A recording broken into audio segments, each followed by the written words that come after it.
Good evening and welcome to the Business Day. I am Vashan Brown. The government is planning to intervene in the poultry industry as it tries to temper the impact of rising chicken prices. Agriculture Minister Pernell Charles Jr. addressed the issue in Parliament today, announcing that the government is considering a temporary removal of import duties for some chicken parts. This strategy, if accepted, will take 6 to 8 weeks to implement. In order to provide Jamaican consumers with an affordable alternative source of protein, one of the options being considered is the temporary suspension of the import and additional stamp duties levied on leg quarters. Currently, the price of leg quarters within the local market is at $360 per pound, Minister Tufton, while we would be able to import leg quarters at $100 per pound and have consumers paying roughly $160 per pound.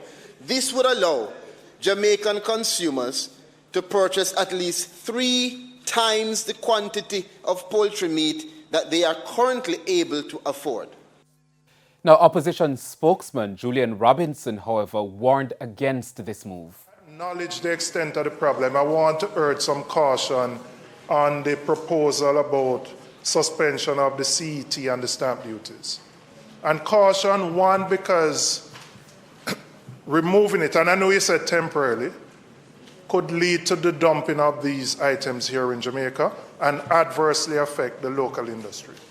Secondly, I don't know what process you would put in place to ensure that the importer passes on the benefit to the end user. Meanwhile, Mr. Charles also announced a multi-million-dollar program to support local poultry farmers.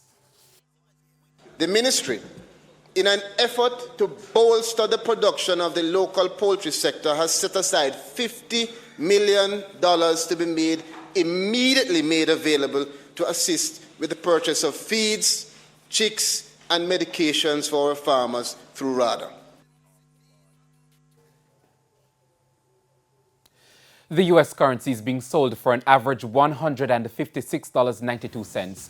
$123.24 is the going rate for the Canadian dollar and $212.03 for the pound. The euro is costing on average $179.81. The JC index gained 1,225 points today, while the junior market index declined by 34 points. Among today's winners were SSL Venture Capital Jamaica, Paramount Trading, Margaritaville Turks, Elite Diagnostic, and the Jamaica Stock Exchange. While on the losing side were ISP Finance Services, Stanley Motor Ordinary Shares, G-West Corporation, Consolidated Bakeries, and Medical Disposables and Supplies. And that's the Business Day. I'm Vashan Brown. Have a good evening.